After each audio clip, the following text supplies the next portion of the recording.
नमस्कार साथियों, स्वागत है आप सभी का आपके अपने YouTube चैनल कॉम्प्लेक्स वार स्टडी हब में। साथियों, यदि आप सीटेट 2026 की तैयारी कर रहे हो तो यह क्लास आपके लिए बेहद महत्वपूर्ण होने वाली है। यहाँ पर हम CTP के 30 महत्वपूर्ण MCQ क्वेश्चन करेंगे। देखते हैं आपकी तैयारी सीटेट के लिए कितनी अच्छी है। आप इसे अपने आप को चेक कर सकते हैं। तो चलिए बिना समय गवाए हम लोग शुरू करते हैं आज की बेहतरीन क्लास। साथियों, आप जानते हैं कि सीटेट के जो पेपर होते हैं उसमें क्वेश्चन काफ़ी लंबे लंबे होते हैं और उनके प्रश्न भी काफ़ी लंबे लंबे होते हैं। तो हमें पूरे क्वेश्चन को अच्छे से पढ़ना है एक बार दो बार, उसके बाद हमें अपने निष्कर्ष तक पहुंचना है, तब जाके हमें क्वेश्चन को टिक करना चाहिए। नहीं तो हमें गलती सीटेट में इसी वजह से होती है क्योंकि हम क्वेश्चन को आधा अधूरा पढ़ते हैं और पूरा नहीं पढ़ते हैं, इसी वजह से हमारी गलतियां हो जाती हैं। तो चलिए आज का आपका पहला प्रश्न है साथियों, कक्षा में अर्थपूर्ण अधिगम को प्रोत्साहित करने के लिए अध्यापिका को अधिगम को प्रोत्साहित करने के लिए अध्यापिका को क्या करना चाहिए? विद्यार्थी की सहायता करनी चाहिए कि वे अपने मनोभावों को, अभिप्रेरणों को सुव्यवस्थित कर पाए।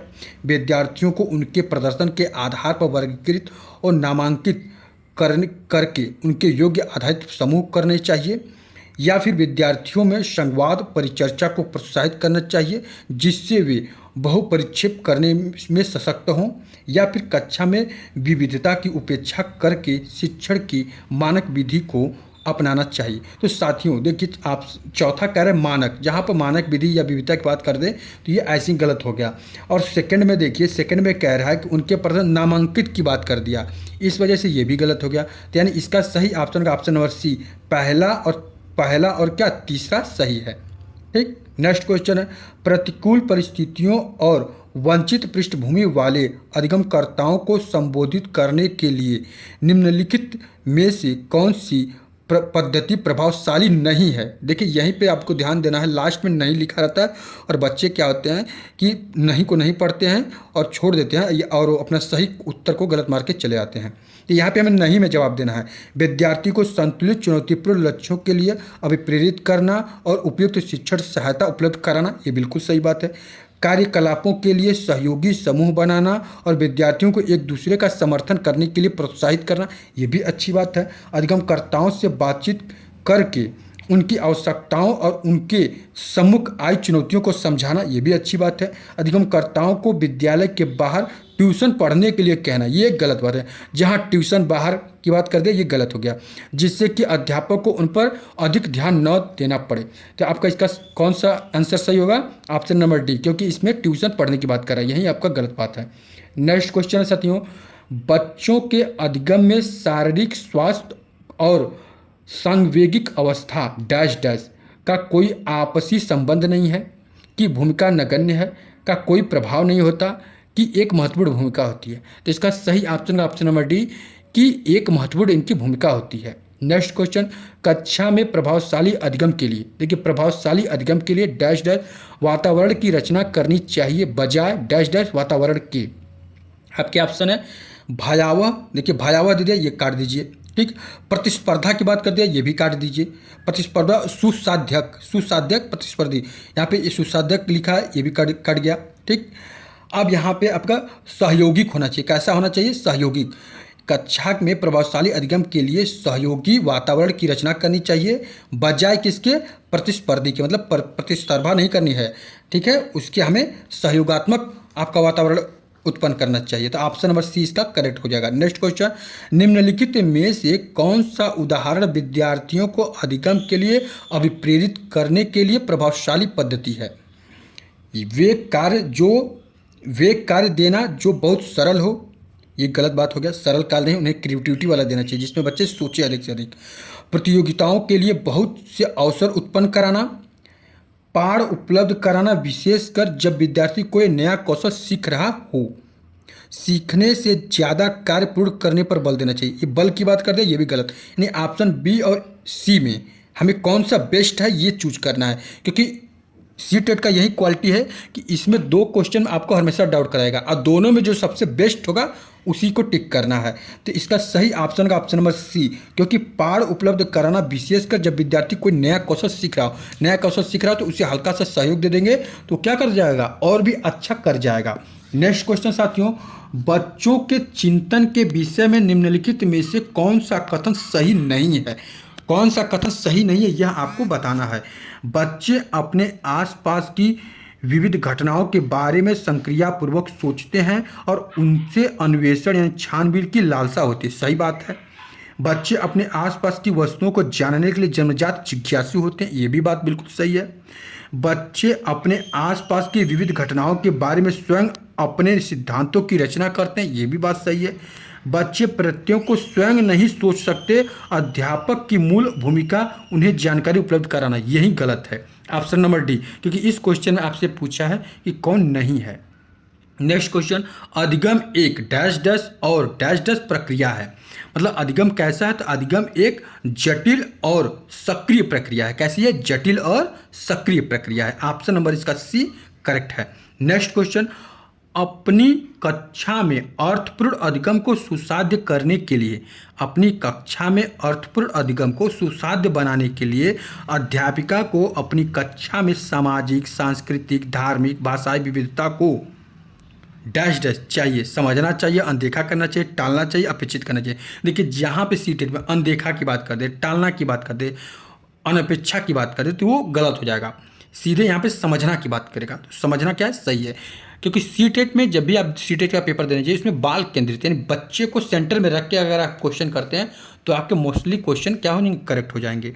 नेक्स्ट क्वेश्चन आपका साथियों, एक डैश डैश कक्षा में अध्यापिका अपनी शिक्षा शास्त्र व आकलन की विधियों को विद्यार्थियों की व्यक्तिगत जरूरतों के अनुसार परिवर्तित करती है। पाठ्यपुस्तक केंद्रित, व्यवहारवादी, अध्यापक केंद्रित या फिर प्रगतिशील। तो इसका सही ऑप्शन होगा साथियों प्रगतिशील। ठीक है, कैसा होना चाहिए? प्रगतिशील। नेक्स्ट क्वेश्चन, बच्चों का विद्यालय में असफल होना। बच्चों का विद्यालय में असफल होना क्या कारण है? साबित करता है कि इन बच्चों में आनुवांशिक पैदाइशी कमियां हैं और उन्हें विद्यालय से निकाल देना चाहिए। ये बिल्कुल बात गलत है। सूचित करता है कि अभिभावकों में अपने बच्चों के अधिगम में सहायता करने का सामर्थ्य नहीं, ये भी गलत बात है। प्रस्तावित करता है कि वंचित पृष्ठभूमि वाले बच्चों में अधिगम का सामर्थ्य नहीं होता, ये भी बिल्कुल गलत है। निर्दिष्ट करता है कि विद्यालय इन बच्चों की आवश्यकताओं और रुचियों की पूर्ति करने में समर्थ नहीं है। तो इसका सही ऑप्शन ऑप्शन नंबर डी, क्योंकि विद्यालय की बात कर रहा है बाबू। अब विद्यालय ऐसा है नहीं कि बच्चों की रुचियों का ध्यान नहीं रखता है, विद्यालय तो बच्चों की आवश्यकताओं और रुचियों का विशेषकर ध्यान रखता है। तो इसका सही ऑप्शन नंबर डी इसका करेक्ट है। ठीक है, नेक्स्ट क्वेश्चन, क्योंकि विद्यालय के परिप्रेक्ष्य में पूछ रहा है। ठीक, नेक्स्ट क्वेश्चन, समूह में एक दूसरे को पढ़ाने और सहायता करने से क्या होता है? बच्चों का ध्यान भंग हो सकता है, बिल्कुल गलत बात है, ये ऑप्शन काट दीजिए। बच्चों में प्रतिस्पर्धात्मक प्रवृत्ति उत्पन्न होती है जो कि अधिगम में रुकावट पैदा करती है, बिल्कुल गलत बात है। क्योंकि प्रतिस्पर्धा उत्पन्न होगी तो रुकावट थोड़ी पैदा करेगी, वो तो और प्रेरित करेगी कि बच्चा और सीखे। बच्चे स्वयं की चिंतन प्रक्रिया पर आपेक्षक कर सकते हैं और संज्ञानात्मक क्रियाकलाप के उच्च स्तर पर पहुंच सकते हैं। देखिए यही वाला आपका करेक्ट है, ऑप्शन नंबर सी करेक्ट है। नेक्स्ट क्वेश्चन, बच्चों के सामाजिकरण में विद्यालय डैश डैश। बच्चों के सामाजिकरण में विद्यालय के क्या योगदान है? प्राथमिक कारक है, द्वितीयक कारक है कि कोई नहीं है कि बहुत कम भूमिका है? तो विद्यालय क्या द्वितीयक कारक है। प्राथमिक कारक क्या है साथियों? घर, परिवार। नेक्स्ट, निम्नलिखित में से किस मनोवैज्ञानिक ने प्रस्तावित किया कि बच्चों का चिंतन गुणात्मक रूप से वयस्कों की अपेक्षा अलग होता है? निम्नलिखित में से किस मनोवैज्ञानिक ने प्रस्तावित किया कि बच्चों का चिंतन गुणात्मक रूप से वयस्कों की अपेक्षा अलग होता है? तो सीधे किसने किया था? जीन पियाजे ने। किसने कहा था बाबू? जीन पियाजे ने, और इसका ऑप्शन जीन पियाजे करेक्ट हो जाएगा। नेक्स्ट क्वेश्चन, विकास के विषय में निम्नलिखित में से कौन सा कथन सही है? विकास के विषय में निम्नलिखित में से कौन सा कथन सही है, यह आपको बताना है। विकास सुरुचिपूर्ण सुव्यवस्थित समूह की अवस्थाओं में पूर्व निश्चित आवांशिक घटकों के कारण होता है। विकास एक सरल और एक दिशी प्रक्रिया है। बच्चों के विकास में बहुत सी सांस्कृतिक विविधताएं होती हैं। ये बात बिल्कुल सही कि बच्चों के विकास में बहुत सी सांस्कृतिक विविधताएं होती हैं। ठीक है, ये ऑप्शन सी सही है। नेक्स्ट क्वेश्चन देखते हैं साथियों, निम्नलिखित में से मध्य बाल्यावस्था की अवधि का मुख्य प्रमाण चिन्ह कौन सा है, यह आपको बताना है। पेशी कौशल और समग्र शारीरिक वृद्धि का तेजी से विकास, वैज्ञानिक तर्क और अमूर्त रूप से सोचने की क्षमता का विकास, प्रतीकात्मक खेल का उभरना, या फिर तर्क संगत विचारों का विकास जो कि प्राकृतिक रूप से मूर्त है। सही बात है, ऑप्शन नंबर डी है, क्योंकि ये बाल्यावस्था की बात कर रहा है। ठीक है, बाल्यावस्था में बच्चा क्या करता है, मूर्त अवस्था में सोचता है। नेक्स्ट क्वेश्चन, जीन पियाजे के अनुसार बच्चे अमूर्त संक्रियात्मक अवस्था में, अमूर्त संक्रियात्मक अवस्था में क्या करते हैं, संरक्षण, वर्गीकरण व श्रेणीबद्धता करने में सक्षम नहीं होते, बिल्कुल गलत। प्रतीकात्मक और सांकेतिक खेलों में भाग लेना प्रारंभ करते हैं। परिकल्पित निगमनात्मक तर्क और प्रतिज्ञापित चिंतन करने में समर्थ होते हैं। यही आपका सही ऑप्शन नंबर सी, क्योंकि इसमें बच्चा तर्क भी करता है, चिंतन भी करता है। ठीक है, तो ये आपका सही हो जाएगा, क्योंकि ये अमूर्त की बात कर रहा है। नेक्स्ट क्वेश्चन, लॉरेंस कोहलबर्ग की नैतिक विकास के सिद्धांत के अनुसार व्यक्ति किस अवस्था में से जब वह विश्वास करता है कि वर्तमान सामाजिक प्रणाली को संक्रियात्मक पूर्वक बनाए रखने से धनात्मक मानवीय संबंध और सामाजिक वर्ग सुरक्षित रहता है। यह बात लॉरेंस कोहलबर्ग के नैतिक विकास की बात कर रहा है। तो उस समय बच्चा क्या करता है, सामाजिक क्रम व्यवस्था अभिविन्यास की बात करता है, ना ही उद्दंड की बात करता है, ना ही सार्वभौमिक नैतिक सिद्धांत अभियान की बात करता है, ना ही यांत्रिक उद्देश्य की बात करता है। इसका सही ऑप्शन का option number D. Next question, बाल्यावस्था की अवधि में विकास, बाल्यावस्था की अवधि में विकास केवल परिमाणात्मक परिवर्तन होता है, बिल्कुल गलत। अनियमित और असंबद्ध होता है, ये भी गलत। धीमी गति से होता है और एवं उसे मापा नहीं जा सकता, ये भी गलत। बहुस्तरीय और मिश्रित होता है, बिल्कुल सही बात है, ऑप्शन नंबर डी। बहुस्तरीय होता है और मिश्रित होता है। बाल्यावस्था में बच्चे का दिमाग भी बढ़ेगा, बच्चे की सोच भी बढ़ेगी, उसका शारीरिक विकास भी होगा। ठीक है, और उसके दोस्त भी बहुत सारे बनेंगे। तो इसका सही ऑप्शन नंबर डी हो जाएगा। नेक्स्ट क्वेश्चन, निकटस्थ विकास का क्षेत्र क्या है, निकटस्थ विकास का क्षेत्र क्या है, यह आपको बताना है।